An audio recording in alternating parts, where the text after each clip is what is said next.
Production funding for Behind the Headlines is made possible in part by the WKNO Production Fund, the WKNO Endowment Fund, and by viewers like you. Thank you. The future of the Achievement School District, City Council runoffs, and much more tonight on Behind the Headlines.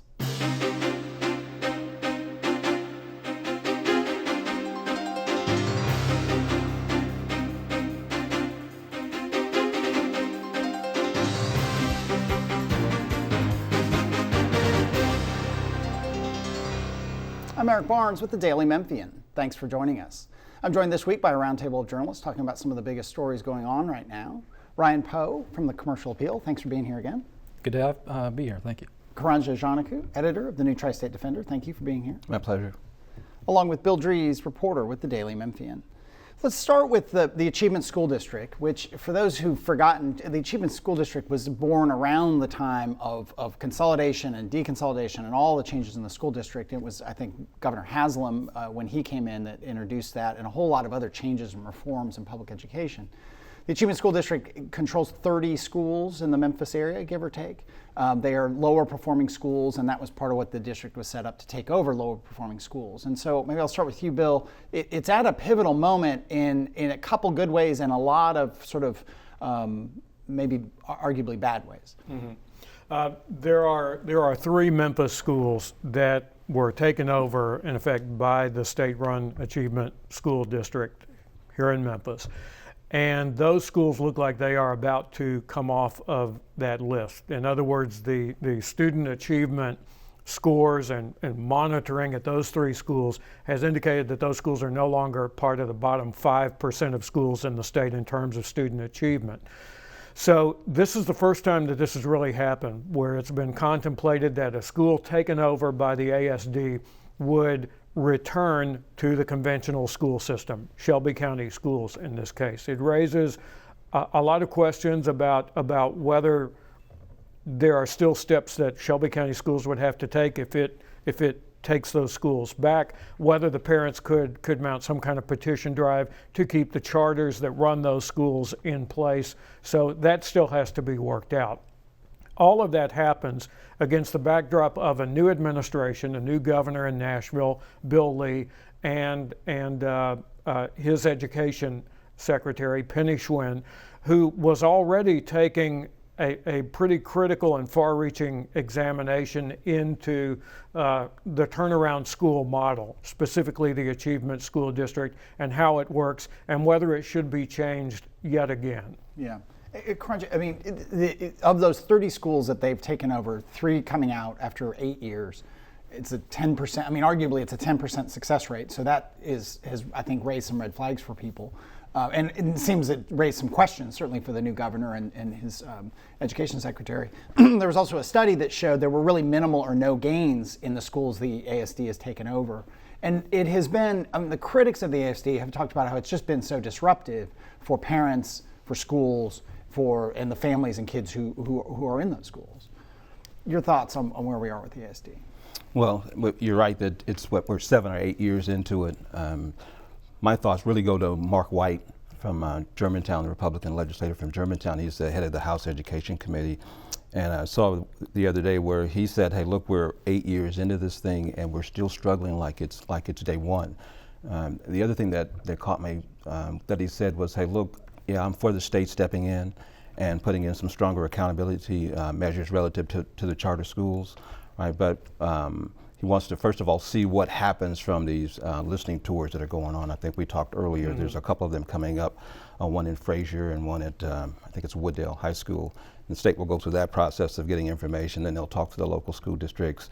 But as I understand it right now, if those 3 schools come off, if they stay on course and they come off, the state is saying that, hey, they would have to submit a charter request to the local school districts, and then the local schools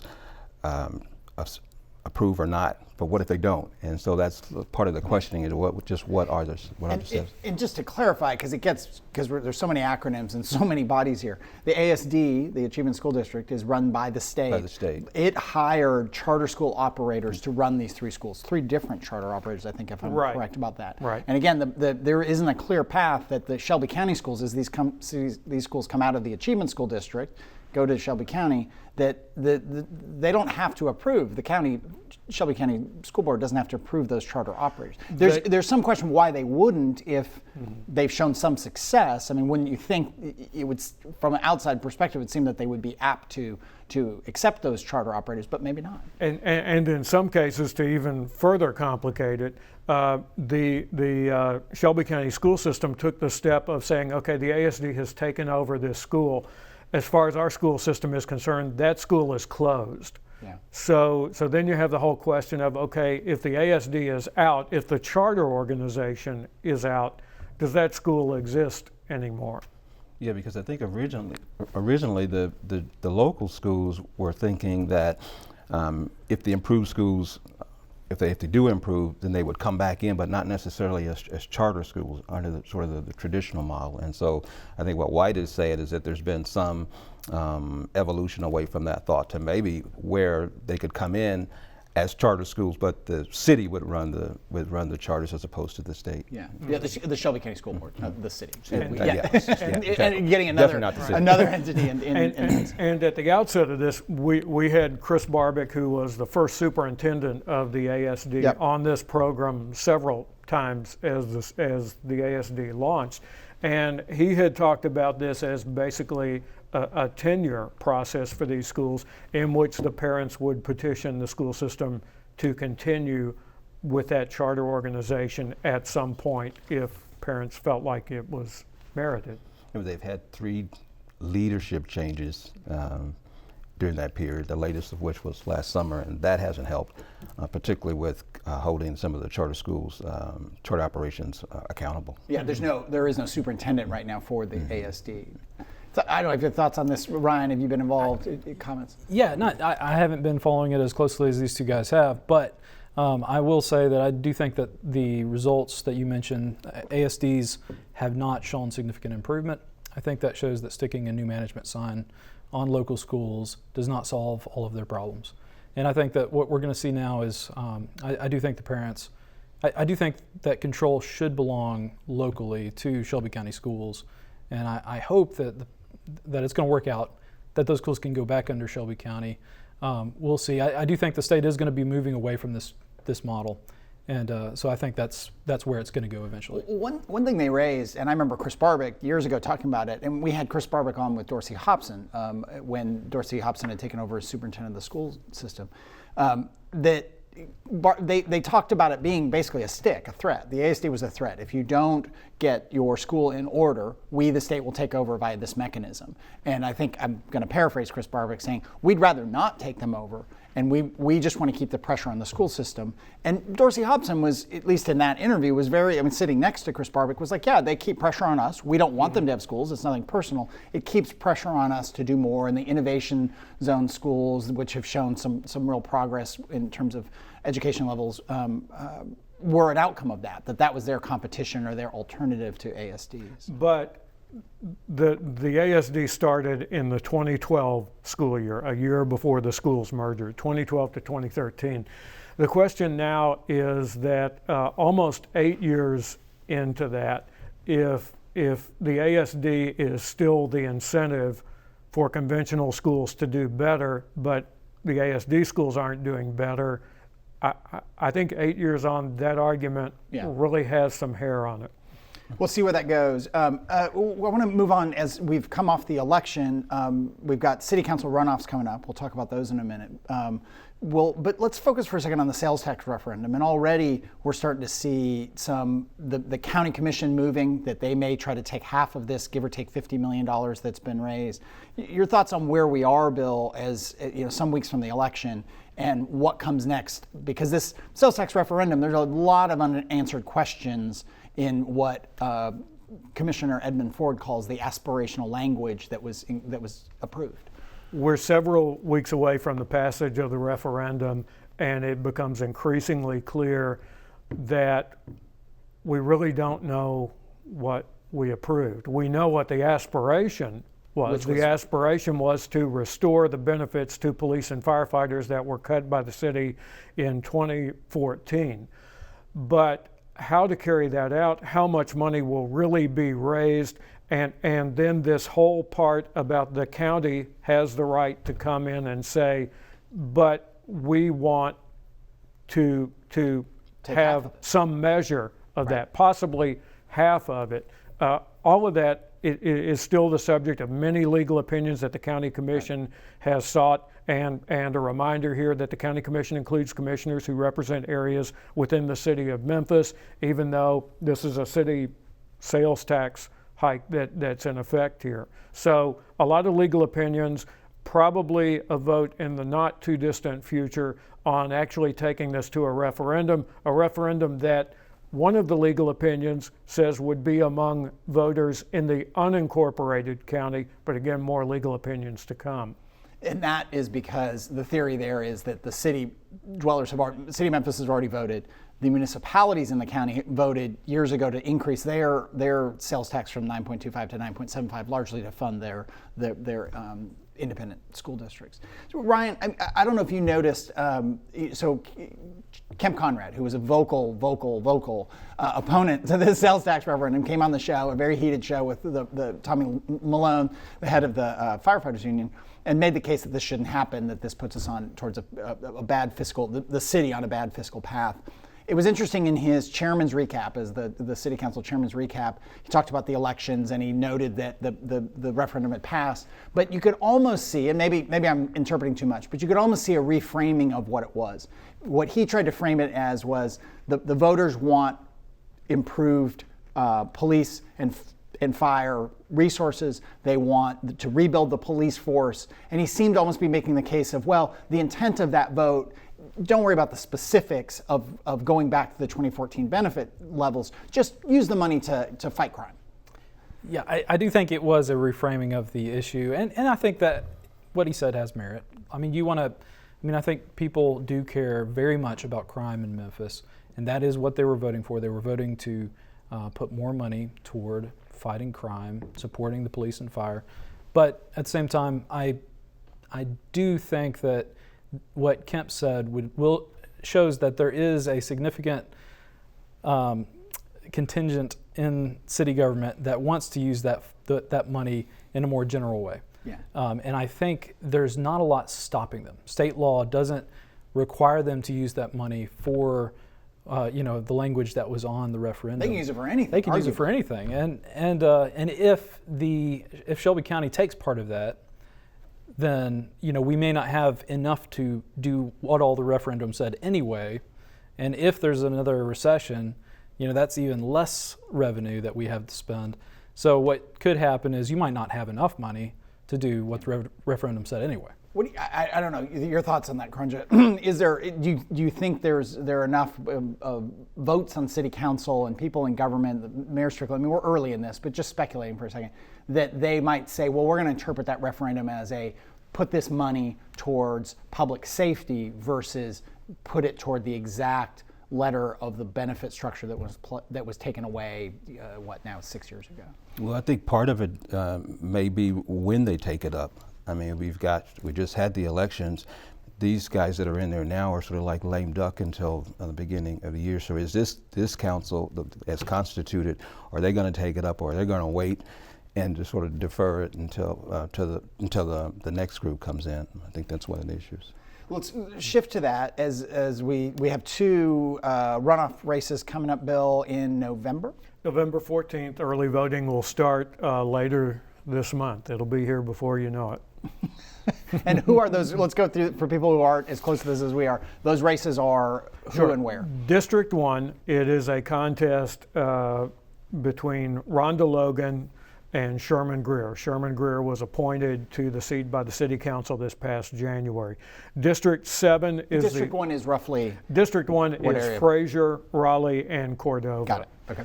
District 7 is a runoff between Berlin Boyd, the incumbent, and Michaelin Easter Thomas. They were the top two vote getters, and in each of these contests, no one got 50% plus one, the reason for the runoff. Here. And Berlin Boyd now represents the parts of downtown and North Memphis. This district is actually some parts of Frazier, downtown, North Memphis. That's the basic area. Mud Island as well. Thoughts on these races for the people there? These are important seats, and these seats can be decided by a small number of votes. They are, and I think in District 7 and District 1, I think what you have there, the incumbents, Greer and Boyd, kind of represent the institutional faction, the faction of the council that generally votes to support Memphis institutions. They vote for the zoo, for whatever.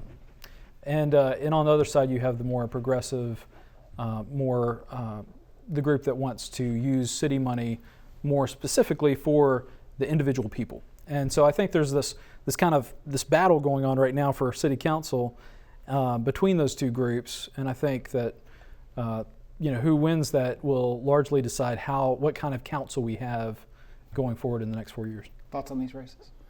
Well, my first thought is turnout. I mean, I think we're 26.5% for the election itself, and then usually when you go to these runoffs, it drops dramatically. I mean, down to the 5% level, and so I think that for the candidates that are not incumbents, their first issue is just letting people know that there is an election and what you go from there. In the Boyd race, I think he polled like 30% of the vote, and so that's like 70% of the other people decided that, hey, they like somebody else. But the incumbents, though, generally do better in those runoff races because of the mechanisms and things that they have. Go ahead. We in the October elections, 7 council incumbents were reelected. The other 3 incumbents, you had Jerry Curry, who lost her bid for a super district seat.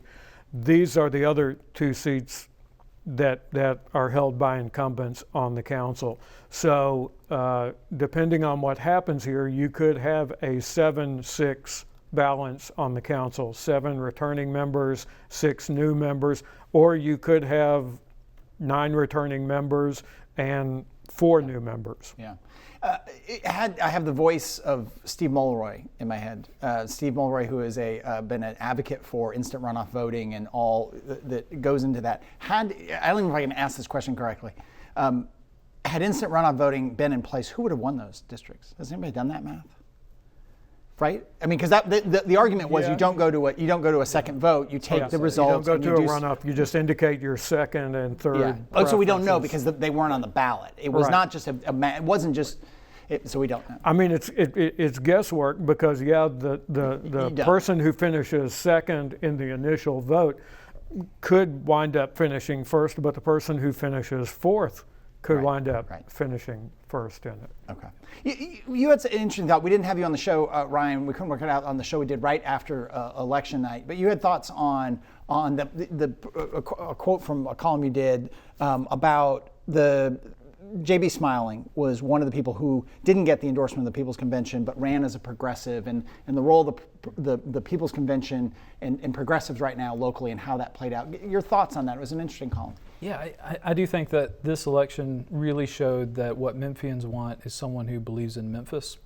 I think that a lot of the campaign, and y'all feel free to disagree with me, but a lot of the campaign was about Memphis is going the wrong direction. And I think that Memphians really gravitate toward a message of we have problems, but we also like Memphis.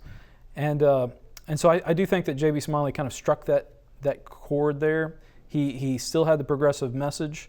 A lot of the progressives who ran, who were endorsed by the People's Convention, lost. But he had the right message, and he had that progressive mindset that showed kind of a way that progressives in the future, I think, can move forward. I think in that way he was similar to Mayor Strickland, who had that Memphis has momentum message. I think that's kind of the message. I never heard him say that. I never once heard him say that on this show or in an interview. It wasn't his official slogan, was very but yes, I believe he has said it before, and that was kind of what got associated with his campaign. Thoughts on that?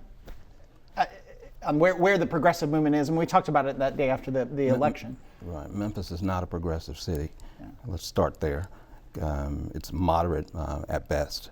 And so I think that, I just think generally, whether you're moderate or progressive or conservative or whatever, we just need to be more educated generally about the process of elections and government and things of that sort. I think that the whole process of the referendum is really a good case study for the whole government process, both from particular entities like the Police Association and Fire Association, but also the general populace. I mean, we're talking about a move that the city made because it was getting heat from the state relative to the unfunded the pension, not liability. So then they make a move, then they cut benefits, and then the police and the fire come in. They move to get it restored. They go to the referendum route. Then we vote on the referendum, and now we're talking about, okay, what do we really vote on, and possibly going into court for that. That's a case study for sure. Thoughts? I think that the People's Convention was not a gathering that was meant to be representative of the city as a whole. I think it was a gathering of people who were part of the new activism of the last 4 to 5 years. And Going back to the bridge and the Black Lives Matter. Going back to the bridge protest a little bit before that. So I think that this election was a first step. I think that progressive forces under the banner of the new activism did not succeed in turning out their voters. Yeah. I think that's what happened on election day. I think that Memphis voters, the 26.5% who turned out, were saying that we think Strickland is on the right path. But there was an important caveat in it, and we even heard it from the mayor himself during the campaign, that he said, I realize there are other problems, that our economic development is right now happening in the places that are the usual suspects, downtown and midtown, but that it needs to grow beyond those areas, break out of those areas, which was something that A.C. Wharton was saying when he was mayor 4 years ago. I think what you still have, particularly with regard to the economic development issue, is a lot of people who are highly suspicious because they're saying we've seen this before, and these areas continue to get left out. So I think there are some warnings in the statement the voters made. Right. It is interesting this week that there was it was recently that the Uptown TIF was approved, to bring some more tax incentives to the Uptown area, and the Firestone plant suddenly is in play, potentially the old Firestone plant. But speaking of business, economic development, Melvin Burgess, tax assessor, held a forum this recently about these very issues. Your thoughts on that? Well, it starts with the point that he was making, that in Orange Mound, I think property values have reduced by as much as 30% over a 10-year period. And so what do we do about it? So an economic development summit was the initial response. It was a huge turnout over there too, just hundreds of people. You had entrepreneurs, investors, community people. And so then out of that came a decision to have a task force to focus on Orange Mound, to come up with a comprehensive plan, and whatever they come up with, to make sure that they avoid gentrification. I thought that Burgess made an important point, and he was saying that, hey, whatever we do going forward, we need to make sure that we keep inclusion in mind, and we need to be able to handle difficult conversations. Okay.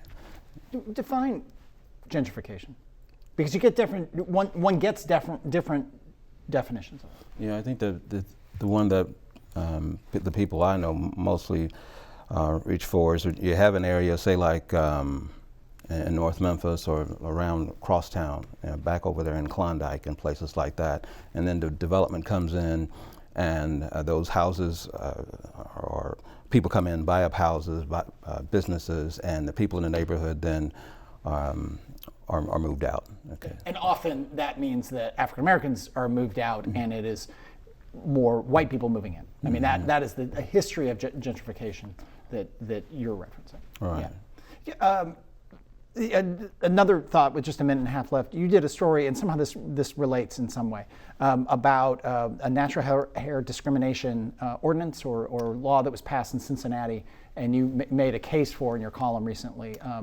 Memphis doing the same. I did. So what's going on now? California and New York are two states who have passed laws that have banned discrimination against people based on their natural hair. So in other words, an employer cannot tell a worker, you have to straighten your hair that is naturally curly, or you have to cut off your dreadlocks. That's another case that we've seen recently. So in Cincinnati, they were the second city to have done it after New York City, and I was recommending that Memphis be the third. I think that Memphis could make a big statement to the world, to the nation, that this is the kind of discrimination that tells people that they should not be who they are or express themselves how they naturally would. And I think that as a city, I think that's something we need to stand up against. All right, we will leave it there. I will preview that the newly re-elected mayor, Jim Strickland, will be on the show, I believe, on November 1st. Lee Harris will be on the show sometime in November. I don't have the date in front of me, but he will be on. Watch your listings to talk about all kinds of things going on, probably the sales tax referendum, but certainly the funding and expanded funding of MATA that he is after. That is all we have this week. Join us again next week. Good night.